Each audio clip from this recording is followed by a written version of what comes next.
Bismillahirrahmanirrahim. Assalamualaikum warahmatullahi wabarakatuh. Kita akan sambung pembelajaran seterusnya adalah tajuk yang ke-14. Tajuk yang ke-14 adalah tajuk idhafah. Idhafah. Idhafah ini adalah sandaran daripada dua perkataan.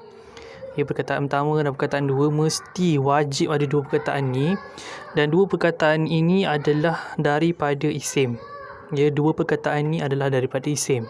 Dan perkataan kedua ini basic je. Perkataan kedua ini adalah wajib dia mempunyai alif lam dekat depan, dan belakang sekali dia berbaris majrur, berbaris kasrah.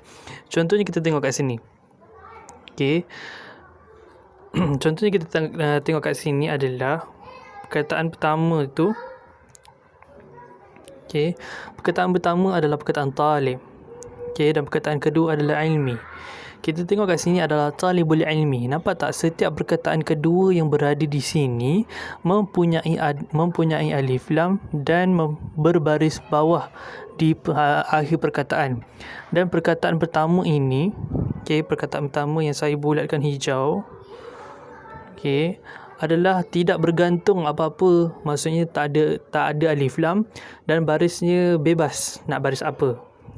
Boleh jadi baris dhammah, boleh jadi baris fathah, dan boleh jadi baris kasrah. Tapi perkataan kedua ini wajib berbaris bawah dan mesti ada alif lam. Contoh kita tengok perkataan pertama adalah talibul ilmi. Talibu ini adalah mudhaf. Perkataan pertama ini dinamakan sebagai mudhaf, dan perkataan kedua dinamakan sebagai mudhaf ilaih. Dan kita tengok hukum idhafah ini. Untuk mudhaf, hukumnya terdapat 4 lah. Kita tengok. Yajibu an yakuna mujarradan. Mesti perkataan ini mujarrad. Mujarrad ni apa? Maksudnya perkataan tu dia kan mujarrad dengan mazid kan. Mujarrad ni tak tambah apa-apa. Maksudnya perkataan tu tak ditambah huruf tambahan apa-apa. Dan mazid itu adalah ditambah beberapa huruf tambahan. Contoh kita tengok pertama, tanwin. Kalau mudhaf, mudhaf ini adalah perkataan pertama. Ini adalah untuk perkataan yang pertama. Perkataan pertama yang dinamakan sebagai mudhaf. Perkataan pertama namanya adalah mudhaf. So perkataan pertama adalah tanwin. Tanwin ini tak boleh, mudhaf ini tak boleh berbaris tanwin. Maksudnya tak boleh jadi talibun, tak boleh jadi nurun, taliban dan sebagainya. Yang kedua adalah tak boleh ada alif lam. Yang boleh ada alif lam adalah perkataan selepasnya sahaja, iaitu mudhafun ilaih. Yang ketiga, nun tasniyah dan nun jamak muzakkar salim. Maksudnya apa? Contohnya perkataan tu kalau dia tasniyah, maksudnya kalau dia musanna, dia akan ada alif nun kat belakang. Nampak tak? Dah akan ada alif nun kat belakang. Tapi bila dia jadi mudhaf, bila dia duduk kedudukan mudhaf, perkataan alif nun dan perkataan waw nun yang berada di belakang ini tak boleh diletakkan. So huruf nun kat belakang akan dibuang bila mana dia akan jadi musanna dan jamak muzakkar salim sahaja. Maka perkataan nun di belakang itu akan dibuang kerana dia adalah perkataan daripada perkataan mudhaf. Seterusnya untuk mudhafun ilaih. Ini untuk mudhaf, untuk perkataan pertama. Untuk perkataan kedua yang dinamakan sebagai mudhafun ilaih, yajibu an yakuna majruran bil kasrah aw bi ya. Macam saya katakan tadi bahawa perkataan mudhafun ilaih ini mesti ada alif lam dan baris belakangnya adalah berbaris bawah. Berbaris bawah bila mana dia adalah mufrad sahaja. Bila dia adalah mufrad. Kalau dia jamak muannas salim yang ada alif ta, dia akan beri kasrah. Dan bila mana di musanna ataupun jamak muzakkar salim, dia akan jadi bil ya. Sama je macam kita i'rabkan majrur. Majrur dalam 3 keadaan. Majrur bi kasrah zahira, majrur bil ya, bil kasrah ni bil kasrah ni adalah bila mana di mufrad. Saya cakap tadi jamak muannas salim ni salah. Dia majrur bil kasrah dan majrur bil ya saja. Maaf. So dah habis bab ni. Dah habis bab ni. Tapi kalau contohlah kita diberi soalan. Diberi soalan, contohnya perkataannya contoh perkataannya adalah Contoh perkataannya adalah amama. Amamal fasli. Okey. Amamal fasli. Okey, perkataan amamal fasli ni macam saya katakan tadi bahawa bila mudhaf dan mudhafan ilaih mesti dia adalah dua kata nama ataupun dua isim bergabung. Ya. Macam dekat sini, perkataan amama ni yang kita tahu dia adalah zaraf. Dia adalah tempat ni di mana dia adalah zaraf makan. Dia juga dikira sebagai mudhaf. Dia juga dikira sebagai mudhaf. Dan perkataan fasli ini adalah mudhafan ilaih. Sebab tu dikatakan amamal fasli. Ini adalah mudhaf dan dia adalah mudhafun ilaih. Tetap juga dia punya baris ni sama, ada alif lam dan wajib berbaris bawah. Yang ni jenis yang kedua lah tadi kalau isim-isim. Yang ni zaraf dengan isim. Lagi satu, dia boleh jadi isim dan juga dhamir mutasil. Kau jauhnya kau tu. Lemak, lari jauh dah.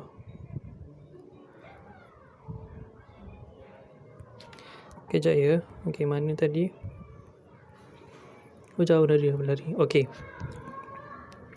Contohnya kalau dia bergabung dengan dhamir. Dhamir mutasil contohnya ismi akhaka, contohnya akhaka. Akhaka ke akhika ke akhi ke kan, atau abi, ummi dan sebagainya. Perkataan akha ataupun perkataan akhu ke perkataan akhi, abi, ummi dekat depan ini dikira juga sebagai mudhaf. Dan ka berada di belakang ini ataupun ya ke ataupun mana-mana dhamir mutasil yang bergabung dengan isim dikira juga sebagai mudhafun ilaih. Macam mana nak i'rab perkataan ni? Akhaka. Akhaka ni kita tahu dia alif kan. Bila alif asma' khamsah dia mesti mansub bil alif. Kalau dia jadi akhuka, bila jadi akhuka dia akan jadi marfu' bil waw. Kalau dia akhika dia akan jadi majrur bil ya. Sama je i'rabkannya. Tengok dia duduk kedudukan apa, maf'ul bih ke. Kalau maf'ul bih dia akan jadi akhaka. Kalau dia mubtada dia akan jadi akhuka. Kalau dia duduk isim majrur dia akan jadi akhika. Dan ka dekat belakang ni macam mana kita nak i'rabkan dia mudhafun ilaih? Ka ni kita akan i'rabkan dia sebagai mudhafun ilaih mabni ala kasrah, ataupun kita boleh juga i'rabkan sebagai dhamir muttasil mabni ala kasrah wa huwa mudhafun ilaih pun boleh juga. Okey. So kita tengok kat sini. Saya padam kejap. Okey. Kita tengok kat sini dia adalah tulab. Tulab jami'ah. Tulab jami'ah. Kita tengok kat sini ya. Perkataan ni.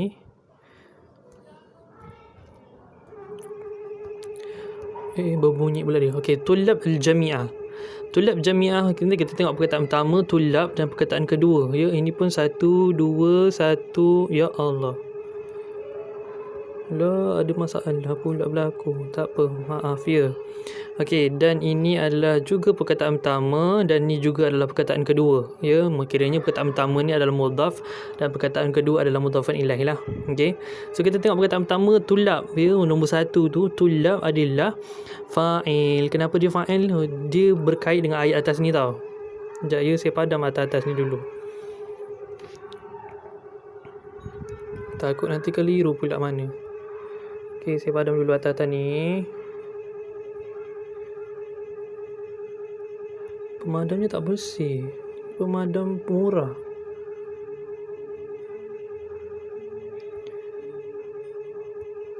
Okey. Dia terikat dengan ayat dekat atas ni tau. Okey, ayat dekat atas ni adalah yadrusu.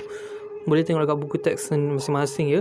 Yadrusu tullabu jami'ati ulumadini fi kulliyatus syariah.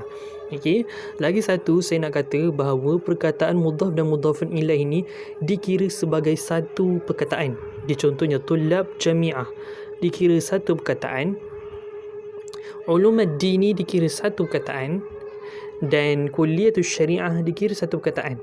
Okey, so bila dikira satu perkataan, so kat depan kita nampak ada yadrusu kan. Bila ada yadrusu ada fi'il, sebelah dia mesti fa'il. Okey, so fa'il yang mana? Perkataan pertama. Okey, lepas fa'il mesti maf'ul bih. Okey, maf'ul bih. Maf'ul bih juga mana? Perkataan pertama. sebab dikira satu perkataan kan, dan ada huruf jar. Lepas huruf jar dinamakan isim majrur. Mana isim majrur? Perkataan pertama juga. Sebab tu perkataan tulab ini di'irabkan sebagai fa'il marfu' bidhammah wa huwa mudhaf. Bila kita nak i'rabkan mudhaf, kebiasaannya kita akan letak mudhaf itu berada di belakang. Kita tak akan letak mudhaf marfu' bidhammah, tak boleh. Ya. Kalau kita nak i'rabkan mudhaf sahaja, kita akan letak mudhaf berada di belakang. Sebab dia mulgha lah. Kadang-kadang dia diabaikan. Kadang orang buat je fa'il marfu' bidhammah. Kadang orang tak selalu buat pun fa'il atau mudhaf marfu' bidhammah. Jarang sekali ya. Maka yang lebih afdalnya adalah kita buat fa'il marfu' bidhammah. Nampaklah kita cerdik sikit bahawa kita tahu, oh itu duduk kedudukan fa'il dan dia adalah mudhaf dan sebelahnya adalah mudhafun ilaih. Maka kita akan buat fa'il marfu' bidhammah wa huwa mudhaf. Kalau contohlah kita nak buat fa'il marfu' bidhammah saja, tak nak ada wa huwa mudhaf, kita kena letak az-zahirah. Kiranya fa'il marfu' bidhammah zahirah. Kalau tak nak letak perkataan zahirah dan kita tahu itu adalah mudhaf, kita letak fa'il marfu' bidhammah wa huwa mudhaf. Okey, dan selepasnya perkataan mudhafun ilaih majrur bi kasrah, sama, tak akan berubah pun i'rabnya tu. Okey, lagi satu uluma kita tahu tadi maf'ul bih mansub bil fathah wa huwa mudhaf pun sama, mudhaf kena letak belakang. Lepas tu ad-din pun sama, mudhafun ilaih majrur bi kasrah, i'rab yang sama. Kulliyah isim majrur fi alamat jarihi kasrah wa huwa mudhaf, samalah isim majrur memang kena baris bawah kan, sebab tu dia jadi kulliyati. Dan syariah adalah mudhafun ilaih majrur bi kasrah, sama juga i'rabnya. So tak ada masalah lah, dah habis dah bab ni.